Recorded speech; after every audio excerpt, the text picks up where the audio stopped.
en nombre de las organizaciones convocantes.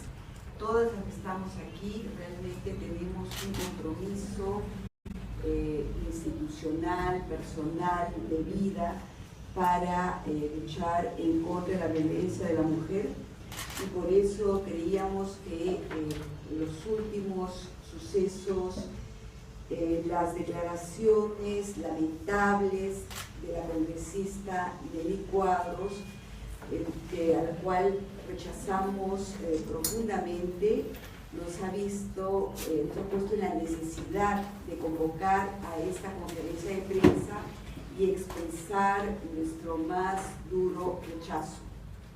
También quisiéramos señalar que expresar nuestra profunda preocupación que la congresista Cuadros haya sido voceada como presidenta de la Comisión de la Mujer y Familia del Congreso de la República, y que hasta el momento definitivamente no se haya definido quién es la congresista.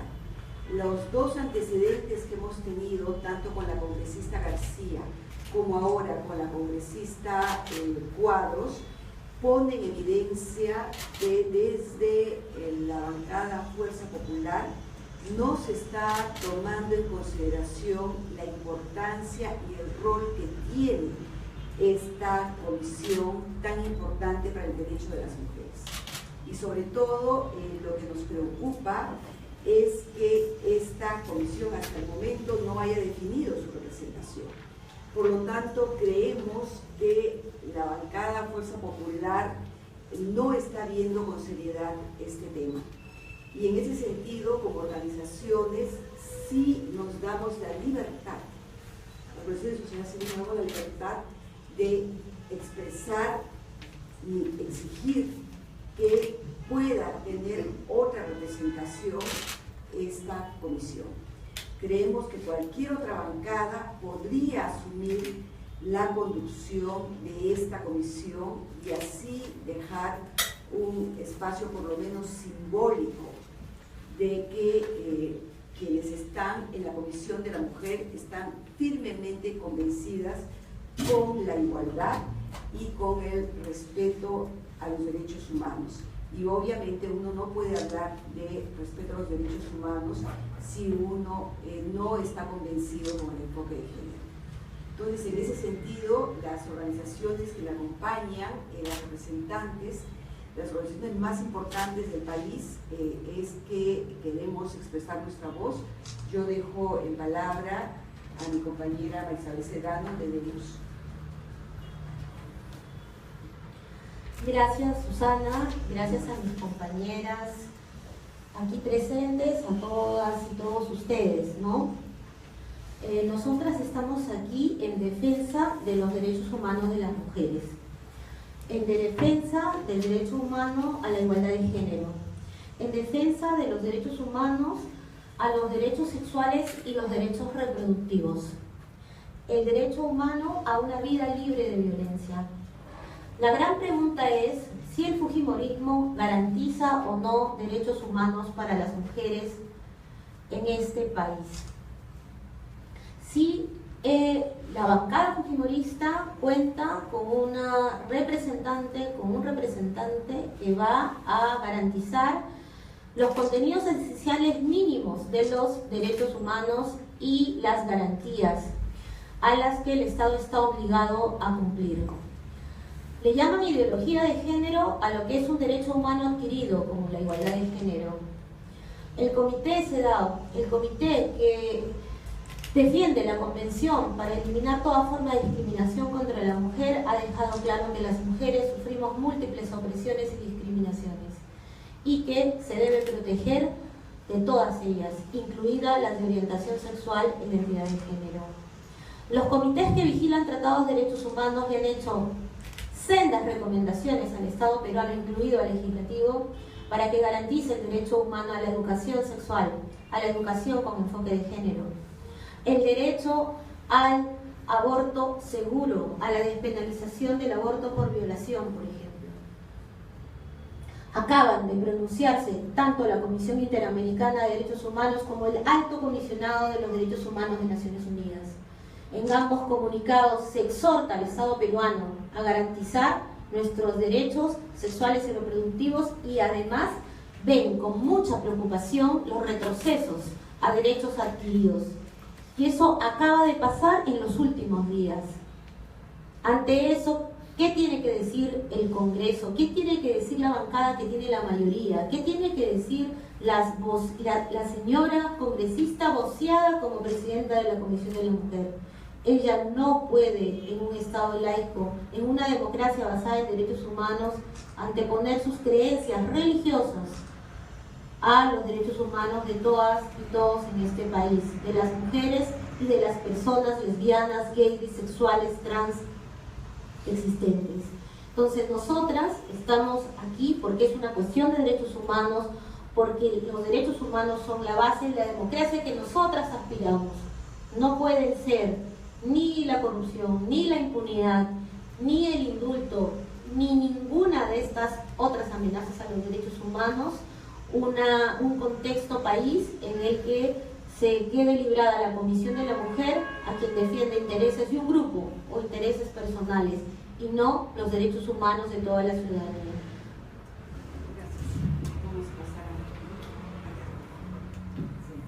Bueno, buenos días, gracias por estar acá. Una mañana agitada, parece que hay varias conferencias de prensa corriendo en la ciudad.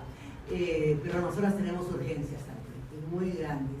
Urgencias porque no entendemos, ya la verdad que a veces nos cuesta trabajo poder comprender por qué Fuerza Popular, con 70 representantes en el Congreso, justamente elige a la menos indicada para este trabajo, o la vocea todavía, de la presidenta de una comisión, porque ya salió una, cuestionada por nosotras también, y que tuvimos éxito porque la retiraron, fue censurada. Otra mencionada también fue no propuesta porque también había unos problemas que eran graves, como falsificación de documentos. Tenemos entonces ya dos que hemos censurado, que hemos cuestionado. Y ahora nos presentan a Nelly Cuadros como la candidata, cuando es también una persona que al parecer no está informada de qué ha pasado en los últimos años. Parece que recién llegara, parece que no sé, ya no sé qué cosa decir de ella porque no es ignorancia. Yo le comentaba acá en la mesa que sería bueno que se tomara examen de ingreso como a las universidades, a las candidatas a Congreso, para que por lo menos sepamos si saben que hay un plan de igualdad, si saben que hay una 30.364 que es para violencia, si saben algo de lo relacionado con las mujeres. Y yo creo que aquí hay un problema serio cuando se trata de eliminar el enfoque de género, y es que tiene impacto en todos los espectros de la sociedad, pero tiene uno muy particular también en educación. En educación, que significó la salida de un ministro, otro ministro, y todo por qué? Por el enfoque de género. Es decir, el enfoque de género como si este enfoque de género fuera causante de todo lo malo. Y nos estamos entonces refiriendo a qué está pasando con 8 millones de esta población adolescente, de infantil, que son las principales afectadas por este problema que está pasando en la educación. Se está desmantelando todo lo avanzado hasta ahora con esta propuesta de enfoque de género. Ya las profesoras, los profesores no saben a quién obedecer, están saliendo gente que estaba trabajando allí. Hay un desconcierto en educación, no estoy refiriéndome a salud y a otros sectores que también pasa lo mismo, pero educación importa muchísimo porque hay 9 adolescentes por día que son violentadas sexualmente. ¿Qué está pasando con estas chicas, con estas adolescentes? ¿Qué está ocurriendo? ¿Cuál es su futuro? Entonces, no estamos hablando de fantasmas, estamos hablando de realidades. Y lo que estamos pensando, tanto estamos hablando, y el Estado habla del 2021 y de los centenarios, por favor, pensemos en estos 8 millones, que es nuestra esperanza. Bueno, buenos días. Siguiendo con lo que han manifestado mis colegas, nosotros queremos rechazar y mostrar nuestra preocupación por este intento de deslegitimar el enfoque de género en las políticas públicas. El enfoque de género en las políticas públicas del Estado no solamente es constitucional, sino es una obligación a respetar y es una garantía para justamente prevenir la violencia contra las mujeres, prevenir la discriminación y prevenir una serie de desigualdades y enfrentar una serie de desigualdades que aquejan a nuestro país. Nos preocupa también y rechazamos que se intente colocar en puestos claves para los derechos de las mujeres a personas que no tienen ninguna coherencia ni son idóneas para estos cargos. Los únicos criterios que deberían primar para puestos, para las autoridades en puestos clave para la defensa de los derechos de las mujeres, debe ser su capacidad, su sensibilidad con estos temas, su conocimiento sobre un tema que es de especialidad. También nos preocupa y rechazamos estas voces que intentan colocar, que intentan convertir a los espacios de defensa de los derechos de las mujeres, convertirlos en espacios de defensa de la familia tradicional, sin considerar a las mujeres como sujetas de derechos, vulnerando con esto completamente los convenios internacionales en materia de derechos humanos de las mujeres. Nos preocupan los más de 15.000 atentados contra la libertad sexual que este año ha reportado la Policía Nacional del Perú, las casi 4.000 violaciones sexuales denunciadas hasta la fecha, teniendo en cuenta que solamente no se denuncian todas las violaciones sexuales, es decir, tenemos una situación álgida de violencia, tenemos un grave problema de violencia contra las mujeres, tenemos un problema de maternidades también forzadas, hay que abordar también la discusión de despenalización del aborto en casos de violación sexual. Y todas estas necesidades urgentes no las vamos a poder abordar si tenemos autoridades que no solamente han demostrado no conocer la temática, sino tener cero sensibilidad con la misma. Gracias. Sí, creemos que es muy importante que ubiquemos que estas políticas tienen un impacto en la vida de las personas. Por eso, justamente, nosotros hemos pedido a que esté con nosotros porque representa un movimiento muy importante de personas que han sido directamente afectadas y creemos que su testimonio es fundamental. Gracias. Buenos días. En representación de todas las mujeres en distintas etapas de su vida, sean niñas, adolescentes, jóvenes, adultas, ancianas, definitivamente nos encontramos preocupadas por la situación que atraviesa el país y por las últimas declaraciones de parte de algunas congresistas que lejos de apoyar y lejos de promover igualdad, de promover respeto y de poder apoyar propuestas legislativas y manejar un espacio, un país que necesita enfoque de género, simplemente llama a ser exclusivos, llama a apartarnos a nosotras las mujeres, a distintos grupos de la sociedad en general. Y es algo que no podemos permitir porque en realidad necesitamos manejar lo que es enfoque de género, tanto en la educación como también en la correcta administración de justicia, porque si hay muchos casos de mujeres que no pueden acceder a justicia, es exactamente porque no se maneja el enfoque de género. Entonces es sumamente importante manejar el enfoque de género. Yo creo que el Perú, para poder erradicar la violencia de manera eficaz, necesita aprender y aplicar de lo que significa el enfoque de género. Y lejos de confundirnos muchas personas, yo creo que deberían de ser personas conscientes y dejar estos espacios a personas que tengan la capacidad de poder representarnos adecuadamente. Muchas mujeres buscamos justicia, muchas mujeres salen del círculo de la violencia, pero necesitamos aplicar enfoque de género a sus casos, porque si no, de nada nos sirve visibilizar los casos si no podemos atenderlos de la manera adecuada. Es todo lo que puedo decir. Gracias. Muchísimas gracias. Nosotros dejamos abiertas las preguntas, los comentarios. Sí. ¿Ustedes creen de que se trata de un problema efectivamente de bancada? Es decir, dentro de Fuerza Popular, que al fin y al cabo es quien tiene a cargo la Comisión de la Mujer, no hay ninguna figura con la que ustedes creen que por lo menos se podría conversar o consensuar. Eso en primer lugar. Y en segundo, a modo de un ejercicio pedagógico, por decirlo de alguna manera, porque lamentablemente en nuestro país hasta ahora no se entiende la importancia del término, la palabra género, que incluye efectivamente violencia de la mujer. ¿Por qué es importante hablar de un enfoque de género?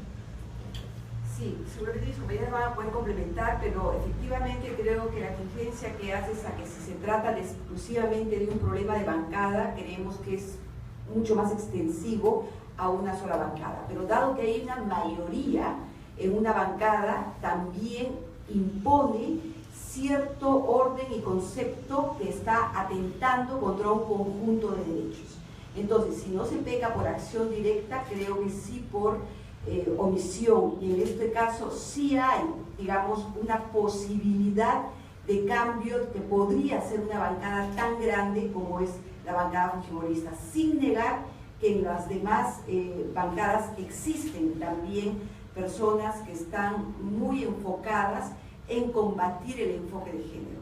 Y de hecho, el enfoque de género, para decir en palabras muy simples, permite obligaciones y cambios sustantivos en los programas y en la política pública, justamente que permite erradicar esa diferencia ociosa. Por ejemplo, el acoso laboral.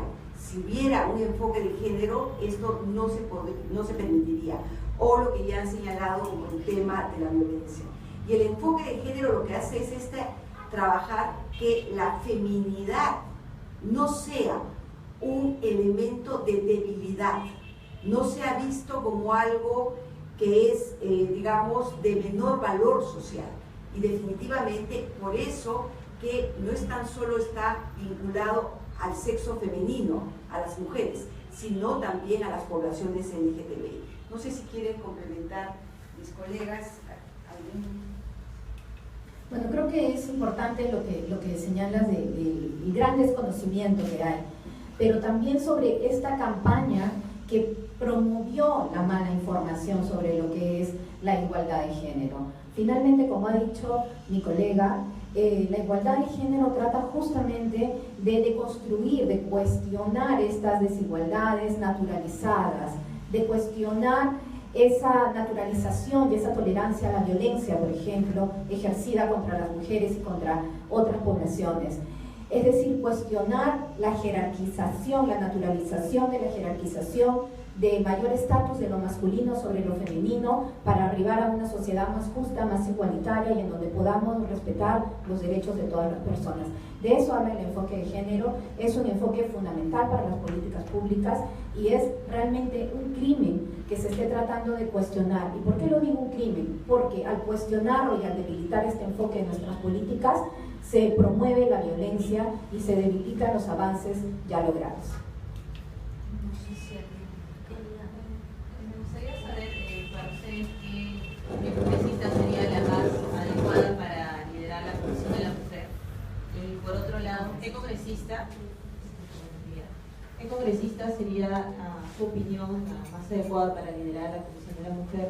Y por otro lado, me gustaría saber, a raíz de esta última violación ocurrida contra una empadronadora del INEI, se creó este hashtag, ¿no? Perú, país de los violadores. Recientemente la Universidad de San Premier consideró que no es en contra, ¿no?, de este hashtag. Me gustaría saber su opinión.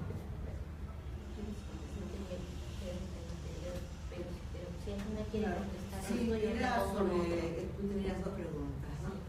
La primera, ¿con qué congresista podríamos trabajar? Y nosotros hemos trabajado en todos los gobiernos. Hemos trabajado en el Congreso, en los ministerios. Hace 20 años que está el Ministerio de la Mujer y con todas las ministras hemos trabajado. Y también con las comisiones. Pero sí cuestionamos justamente que, habiendo que 70, como decimos, se escoja a la menos indicada para este cargo. Una de las características que pedimos es la transparencia. Que esto sea un cargo que convoque a la sociedad civil.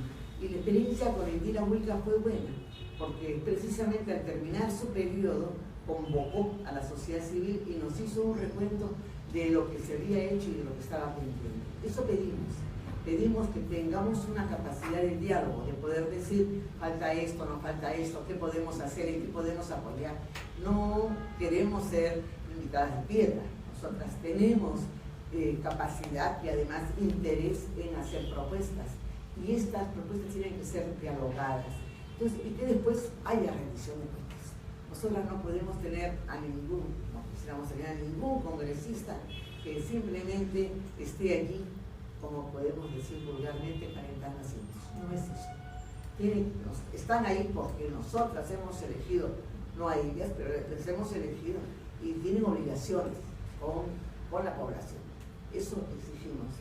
Y por otro lado, ¿cuál era tu pregunta? Sí, el hashtag. El hashtag, sí, ya decíamos que no es el problema en sí el hashtag, pero sí a mí me llama la atención esta reacción frente a un hashtag como si todos se sintieran llamados, ¿no? Entonces cuando decimos el Perú es el país de la gastronomía, todo el mundo aplaude, qué bien, todos se sienten cocineros o se sienten qué, y no son. Pero al hablar de país de violadores ha habido una reacción, como decir yo no fui. Entonces ahí digo yo que hay, y sí es un llamado de atención. Yo creo que es un llamado de atención no gratuito, sino que estamos en el quinto puesto entre el país más inseguro, la ciudad más insegura como es Lima, y eso lo podemos constatar todos los días. Yo tengo 2 nietas que caminan solas por las calles y realmente siempre estoy con miedo de ellas, ¿no? Ellas caminan solas, están en la universidad, tienen que ser libres y no pueden salir. Eso creo que es importante. Yo quiero articular la respuesta a tu pregunta con la anterior pregunta y el punto que toqué, ¿no? O sea, el perfil idóneo de una congresista que preside una comisión de la mujer y familia del Congreso es la garantía de los derechos humanos. O sea, no podemos estar en desconocimiento o en debate de lo que son obligaciones estatales, compromisos adquiridos. ¿Acaso el fujimorismo no sabe que existe una plataforma de acción de Benín desde el año 95 que el Estado peruano adoptó, donde se señala que la perspectiva de género es la ideal para lograr la igualdad real para las mujeres? ¿Acaso no sabe que existe una convención para eliminar toda forma de discriminación contra la mujer que proscribe la discriminación por orientación sexual e identidad de género? O sea, el fujimorismo tiene que poder ser coherente y respetar esos derechos humanos. ¿Cuál es la bancada que más proyectos de ley ha presentado que atentan contra esos derechos humanos, que atentan contra derechos humanos adquiridos, no solo para reconocer nuevos derechos, sino para los que ya tenemos, como la educación sexual, que no es un capricho de nadie, es una obligación del Estado garantizarla? Entonces, presentar a proyectos de ley que van en contra de tratados de derechos humanos, de leyes o de políticas públicas, ¿no? Entonces, un segundo requisito, ¿no?, es el Estado laico. ¿Por qué la bancada fujimorista o cualquier otra bancada que suscriba pactos con grupos fundamentalistas o conservadores religiosos que lo que piden es la prevalencia de sus creencias religiosas, vulnerando leyes y políticas y el principio de laicidad? Esa es otra cosa. En el caso concreto de Nelly Cuadros, ella defiende intereses de un grupo religioso determinado, como el evangélico. ¿Qué pretenden? ¿Que tengamos una bancada evangélica como en Brasil para que desmantelen la institucionalidad y los derechos humanos vigentes en el Perú? Eso no lo queremos. Nosotras queremos personas que puedan garantizar, mujeres que puedan garantizar derechos humanos y Estado laico. Eso es como 2 requisitos mínimos indispensables, y que si la bancada no quiere que se le atribuya las responsabilidades de algunas congresistas, los zanje y nos garantice expresamente que los estándares en derechos humanos y la laicidad del Estado no van a estar puestos en cuestión en una gestión de parte de su bancada, ¿no? No sé si hay otra pregunta.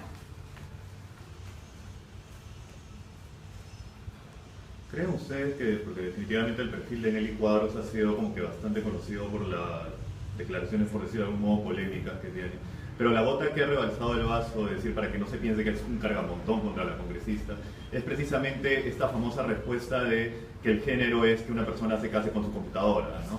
Porque evidentemente demuestra la ignorancia respecto al tema, si es que ella llegara a presidir la comisión. Eso, y creen, ¿desde hace cuánto que no se retrocedía tanto, en menos de un año, con las 2 comisiones fujimoristas, respecto a la labor del legislativo en defensa de los derechos de la mujer? A ver, yo creo que es bien importante ubicar que esta no es un cargamontón contra la congresista Nelly Cuadros. Esto más bien es ya una exigencia de sociedad civil hacia la postura que está, digamos, ubicándose en una mayoría parlamentaria. Y una mayoría parlamentaria que no tan solo, como bien ha explicado mi compañera, está referido a las últimas decisiones, sino más bien de lo que venimos ya viendo en las distintas decisiones que se han tomado con artículos como por ejemplo la 1323 en el sentido de crímenes de odio y otros aspectos más. Y hay todavía, entendemos, otros proyectos en cartera, como por ejemplo sacar de la currícula escolar toda referencia a igualdad y a género. Entonces, esas son las cuestiones que nos preocupan.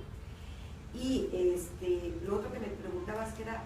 ¿Hace cuánto? O sea, ustedes que han estado precisamente en la lucha por los derechos. Yo creo que, si bien es cierto, la lucha por los derechos de las mujeres siempre ha sido una lucha constante y hemos tenido situaciones sumamente críticas y hay también, así como avances que hemos tenido en la población de entender mejor los derechos sexuales y reproductivos, creo que nunca se ha visto como ahora poner en cuestión y en tapete aspectos tan elementales.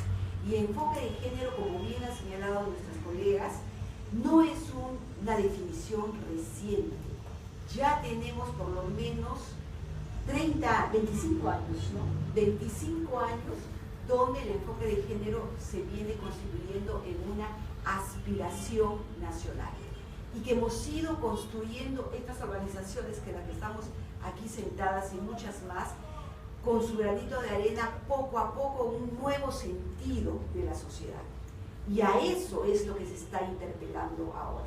Por eso creo que no hay que ubicarlo como una protesta a una persona, es a una línea política en la que nosotros quisiéramos refrendar.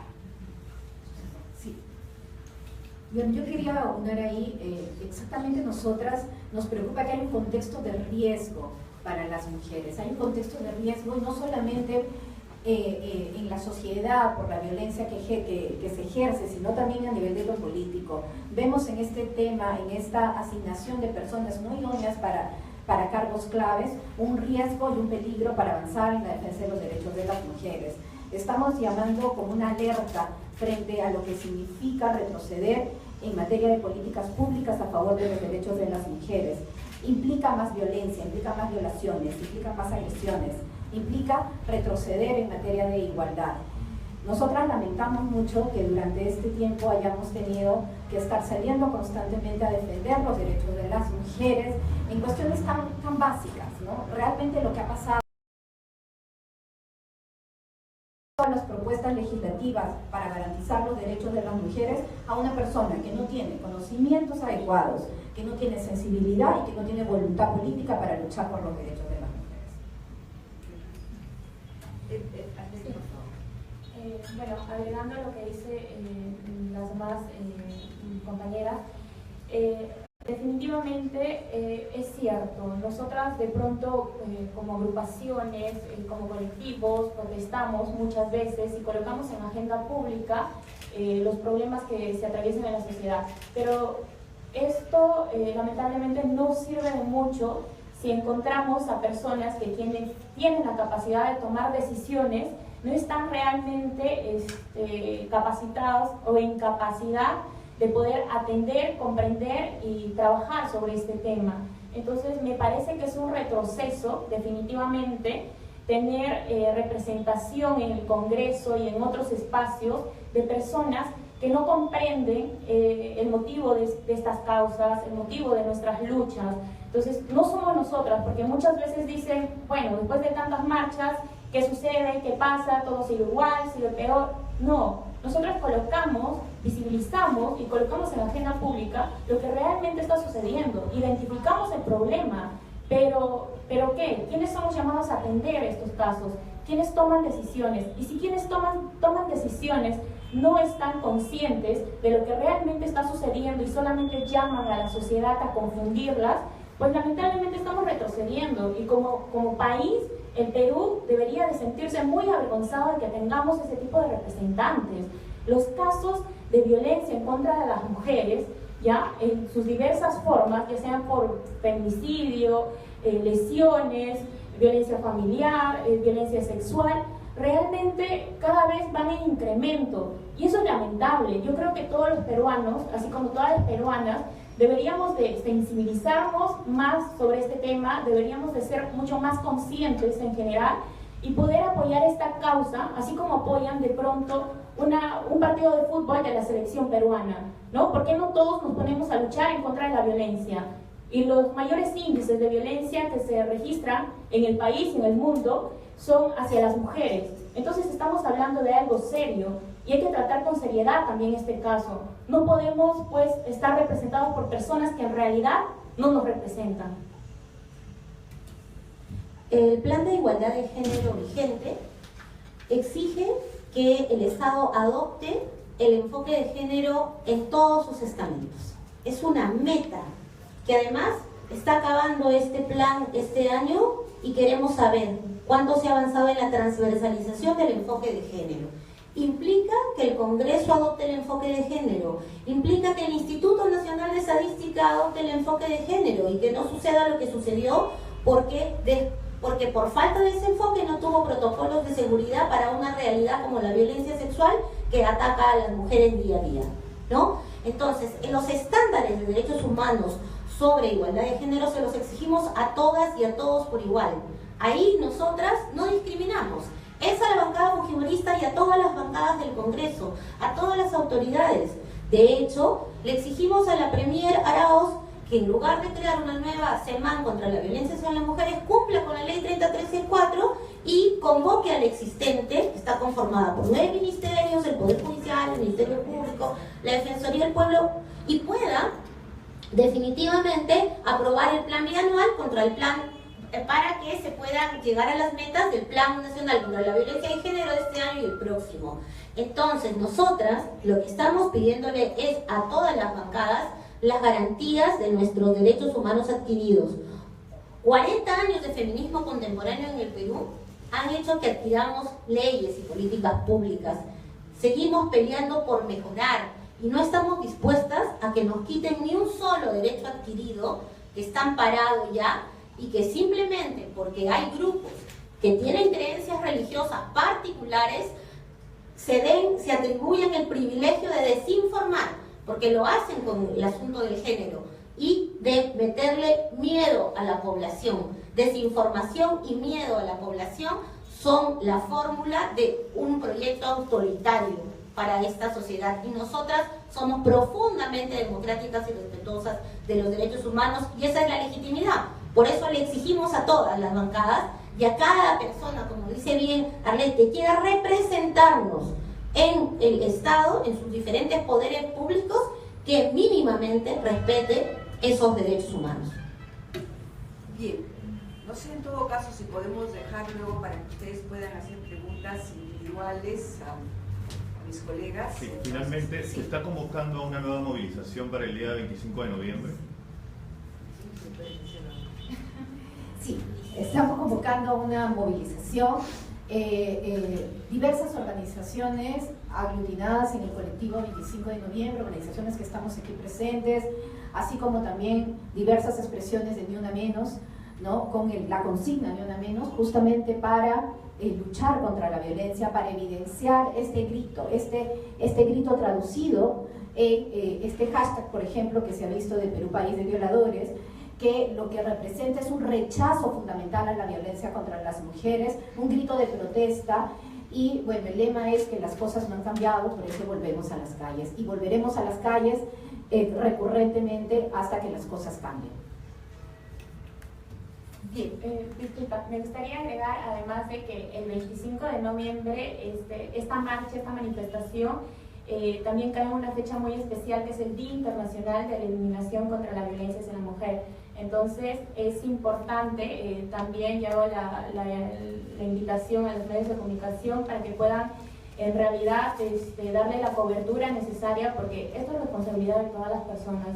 Además de que, si bien es cierto, el colectivo 25 de noviembre desde hace mucho tiempo atrás y muchos años atrás ha estado haciendo diversas manifestaciones el 25 de noviembre, solo que de pronto no tenía esa visibilidad que de pronto se le ha empezado a dar ahora y con mucha más fuerza, y yo creo que es importante salir a las calles nuevamente este 25 de noviembre, y obviamente la invitación es inclusiva y es para todas las personas.